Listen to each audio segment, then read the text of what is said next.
dessa forma. Só que eu tenho uma notícia boa para vocês. Ela foi redimida pelo sangue de Jesus. Ela está agora na glória do Senhor. E ela foi a primeira pessoa em que Jesus pensou quando ele estava na cruz. Ele quis redimir Adão e Eva. Desde o comecinho ele pensou em cada um, então ele pensou nela também. Infelizmente, ela teve a chance igual de Maria. Ela era uma mulher virgem, nascida sem pecado, imaculada, sem mancha. Mas no momento de decisão, de escolha, ela escolheu dizer não. Ela escolheu ser igual a Deus. Ela quis usurpar, ela quis roubar a graça de Deus. Bem diferente de Maria, né? Então, sempre que a gente lembra de Eva, a gente tem um paralelo de Maria, né? Então, em muitas pregações a gente vê, né? É melhor você não ser como Eva, seja como Maria, né? Sim, mas podemos aprender algumas coisas com Eva também, né? Já que a nossa missão aqui é tentar tirar alguma lição, a gente pode aprender com os erros, né? Então, às vezes a gente acaba pisando na bola, às vezes sendo conhecida de uma maneira pejorativa, mas tudo pode ser transformado, tudo pode ser mudado. Eva, ela recebeu a missão ali, porque ela foi criada a partir da costela de Adão, ela foi criada a partir do homem.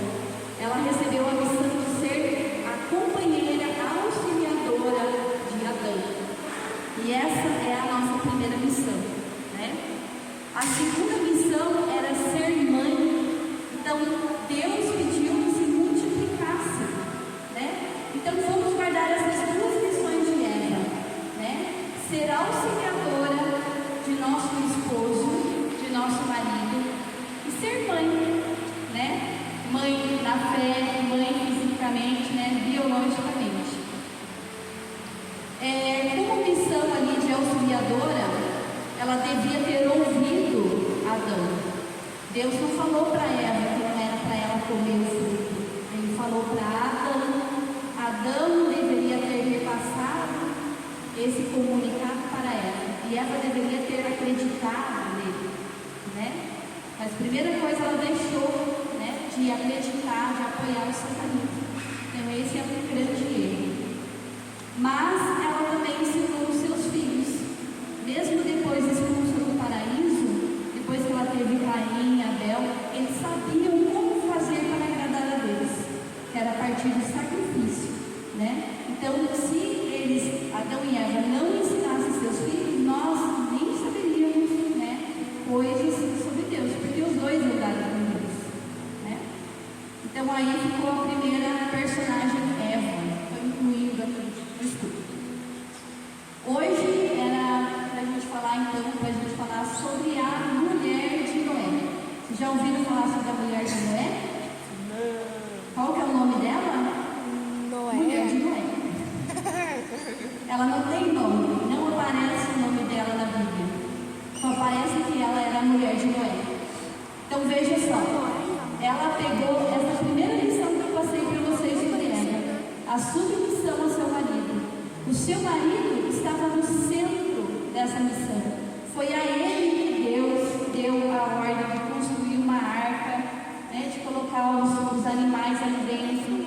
Ele falou que a partir de Noé andava com Deus, que a partir dele a terra seria abençoada, porque não entrava mais tanta maldade da humanidade. E a partir dessa família é que se constitui, né, toda a genealogia que a gente tem dos povos, das nações de hoje, né? Então a mulher de Noé não tem nome, né? Mas conhecida agora como uma mulher invisível, né?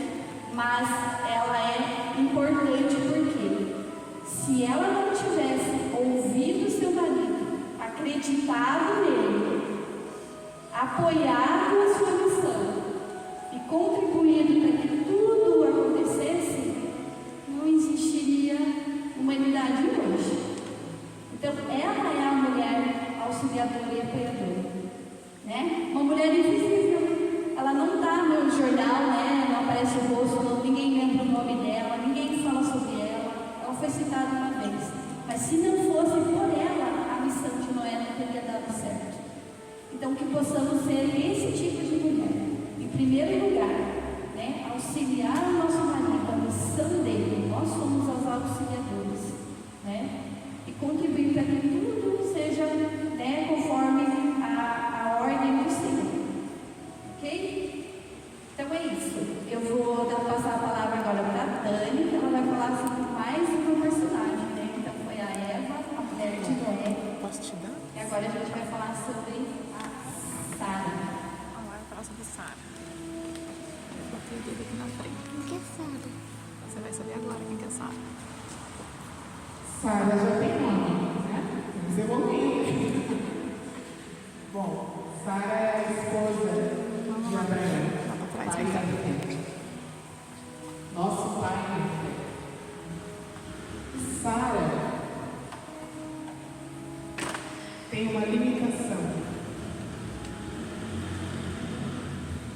Sara, apesar da promessa que estava sobre Abraão, quando ele recebeu a promessa de Deus, de que a partir dele uma grandiosíssima geração seria construída por Deus, Sara, com o passar do tempo, ela vai percebendo que ela é estéril, de que a idade chega e parece que tudo acontece menos com ela. Então Sara é essa mulher que Abraão, em Gênesis 12, 11 a 15, diz que ela é muito bonita. E essa beleza de Sara abre portas para que no Egito, quando ele estava exilado por lá, ele ganhasse do faraó animais, ganhasse coisas, ganhasse escravos, tudo por causa da beleza de Sara. Então, com Sara, nós aprendemos que a beleza da mulher, ela abre, ela é uma fonte de riquezas. Já pensou? Então, o dia que a gente não quiser se arrumar, você se força a se arrumar. Sabe que quando eu era bem nova, tinha uma pessoa que eu achava a pessoa mais feia do mundo, era eu. Quem é a pessoa mais feia do mundo? Era a primeira a levantar a mão. Eu sou a pessoa mais feia do mundo.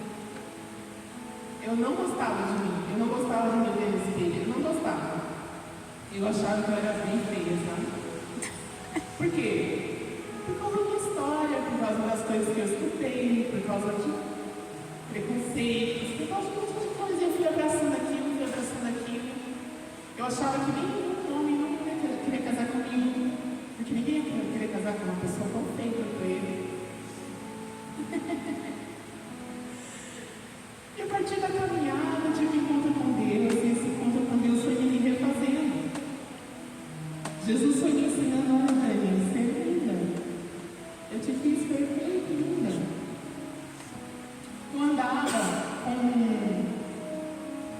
tênis de cano alto, meia de futebol, assim, aquelas grandonas, bermuda de skatista e um colã, assim, jogando basquete. Essa é a minha vida. Gente, inacreditável como você vê. Olha.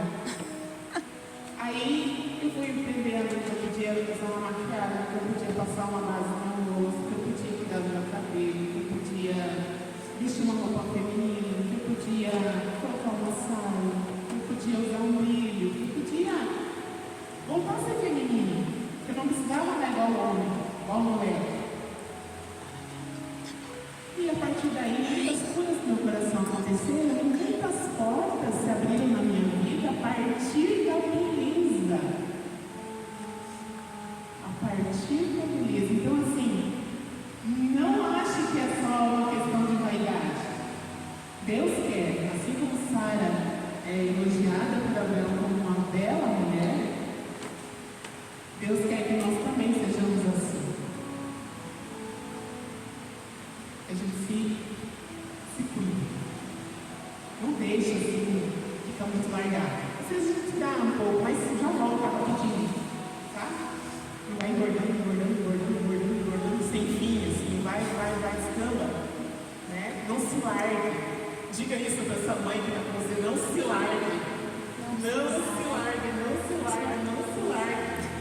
Deus não quer.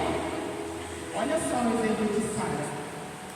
Mas continuando aqui o exemplo de Sara, Sara era assim, mas também ela tinha algumas coisas não muito bonitas, como todas, não somos perfeitas, né?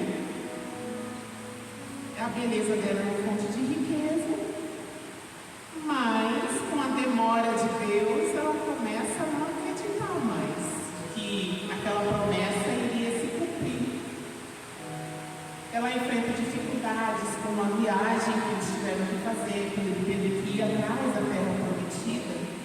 Ela teve que aguentar essa viagem gigante que ele teve que fazer, essa estrada longa, o cansaço, não ter onde ficar, não ter nada, não ter casa. Nossa Senhora enfrentou isso também quando ela foi para o Egito, né? Quando José teve que pegar tudo, pega a mãe e menina e foge para o Egito. E às vezes vai acontecer na nossa vida também coisas assim, que Deus demora, parece, para fazer aquilo que Ele disse que ia fazer. E a gente começa a viver dificuldades, grandes dificuldades. Ela sofreu os preconceitos de ser estrangeira, numa terra estranha.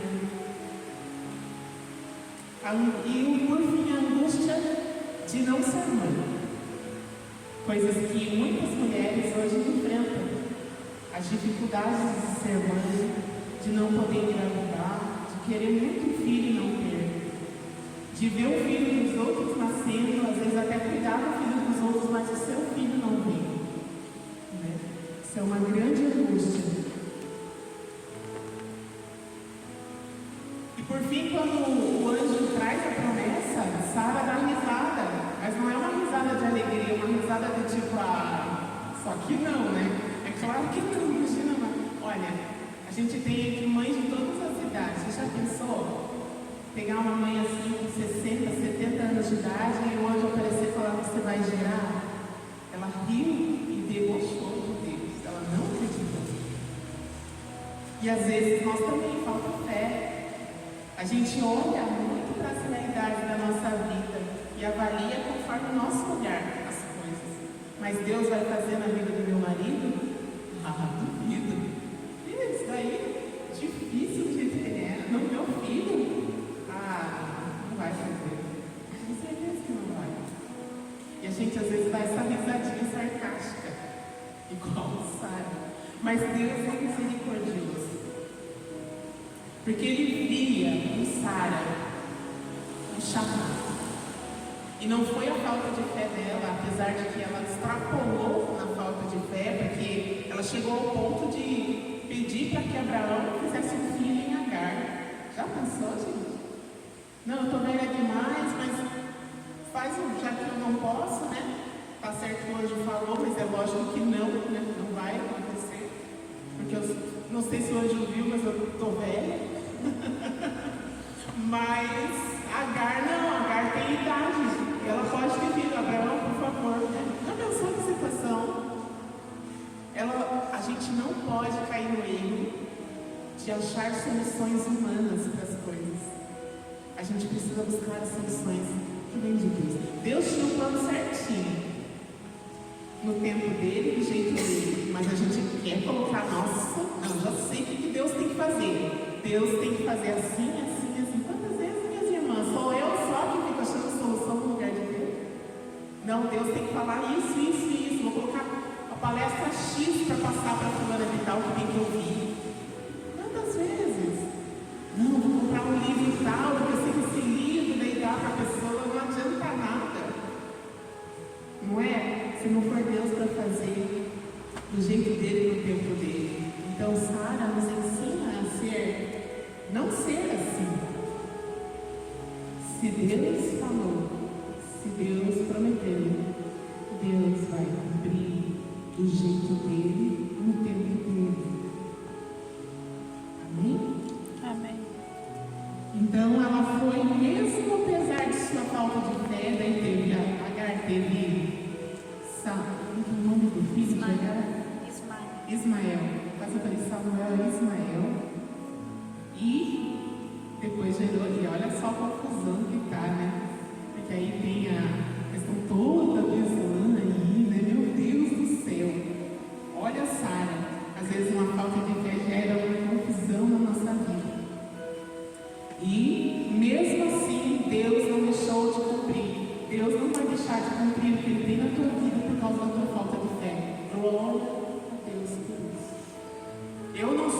empecilho para Deus agir na minha vida.